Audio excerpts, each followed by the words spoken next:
അസ്സലാമു അലൈക്കും വറഹ്മത്തുള്ളാഹി വബറകാതുഹു. പ്രിയരെ, അല്ലാഹു സുബ്ഹാനഹു വ തആല നമുക്ക് തന്നിരിക്കുന്ന നിഅമത്തുകൾ അവനിക്ക് എതിരായിട്ട് നമ്മൾ പ്രയോഗിക്കാൻ പാടില്ല. മുത്തുനബി സല്ലല്ലാഹു അലൈഹി വസല്ലമ തങ്ങൾ നമ്മോട് പറയപ്പെട്ടതായ ഒരു കാര്യമുണ്ട്. എന്താണ് ആ കാര്യം? 3 സംഗതികൾ, 3 സ്വഭാവങ്ങൾ നിങ്ങളിൽ ഉണ്ടാവാൻ പാടില്ല.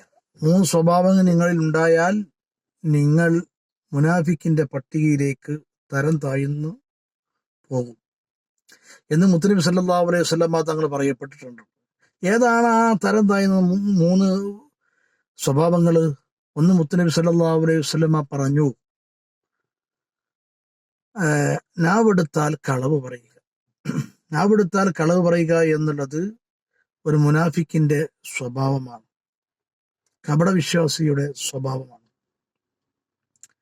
രണ്ടാമത്തതായി മുത്തുനബി സല്ലല്ലാഹു അലൈഹി വസല്ലമ തങ്ങൾ പറഞ്ഞു, വിശ്വസിച്ചാൽ വഞ്ചിക്കും.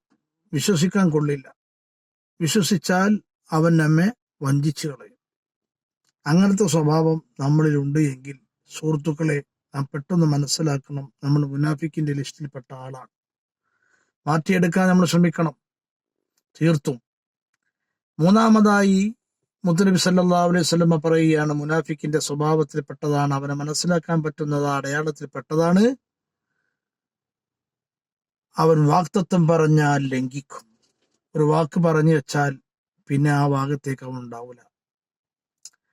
വാക്ക് പറഞ്ഞാൽ ലംഘിക്കുന്ന സ്വഭാവം. അപ്പൊ മുത്തുനബി ഈ 3 കാര്യങ്ങൾ, നാവെടുത്താൽ കളവ് പറയുക, വിശ്വസിച്ചാൽ വഞ്ചിക്കുക, വാക്തത്വം പറഞ്ഞാൽ ലംഘിക്കുക, ഇത് മുനാഫിക്കിന്റെ അടയാളത്തിൽപ്പെട്ടതാണ്.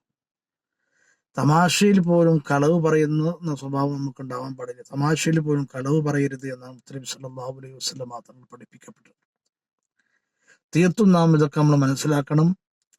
നമ്മുടെ അള്ളാഹുവിന്റെയും റസൂലും ഇഷ്ടപ്പെട്ടതായ പ്രവർത്തനങ്ങൾ മാത്രമേ നമ്മളിൽ നിന്നും ഉണ്ടാകാൻ പാടുള്ളൂ.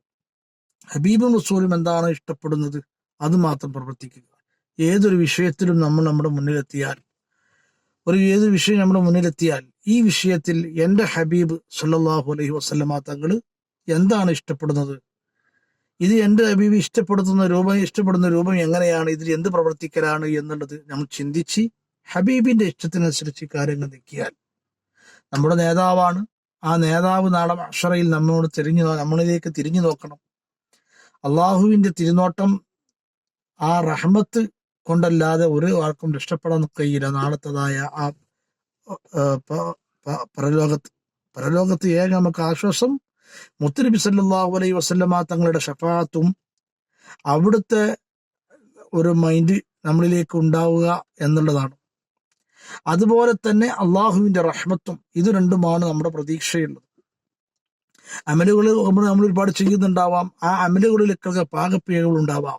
സഹാബത്തിൻ്റെതായ അമലുകളിലേക്കൊക്കെ നമ്മൾ തിരിഞ്ഞു നോക്കുമ്പോൾ ബഹുമാനപ്പെട്ട അലി റളിയല്ലാഹു തആല അൻഹുവിന്റെ ഒക്കെ ഇബാദത്തിലേക്കും അമലിലേക്കും ഒക്കെ നമ്മൾക്ക് നോക്കുമ്പോൾ നമ്മുടെ അമലൊന്നും ഒന്നും അല്ലാത്തതായ വട്ടപൂജ്യം, സീറോയിലാണ് നമുക്ക് കണക്കാക്കാൻ കഴിയുക.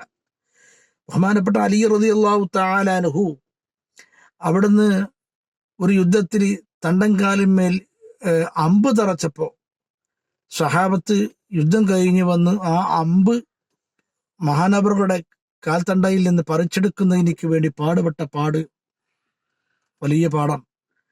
ബഹുമാനപ്പെട്ട അലി റളിയല്ലാഹു തആല അൻഹു സഹാബത്ത് അതിൽ നിന്ന് കണ്ണി ശ്രമിച്ചിട്ടും വേദന കൊണ്ട് പുളയുന്ന അലി റളിയല്ലാഹു തആല അൻഹു ഒരു പോംവഴി പറഞ്ഞു കൊടുക്കുകയാണ്.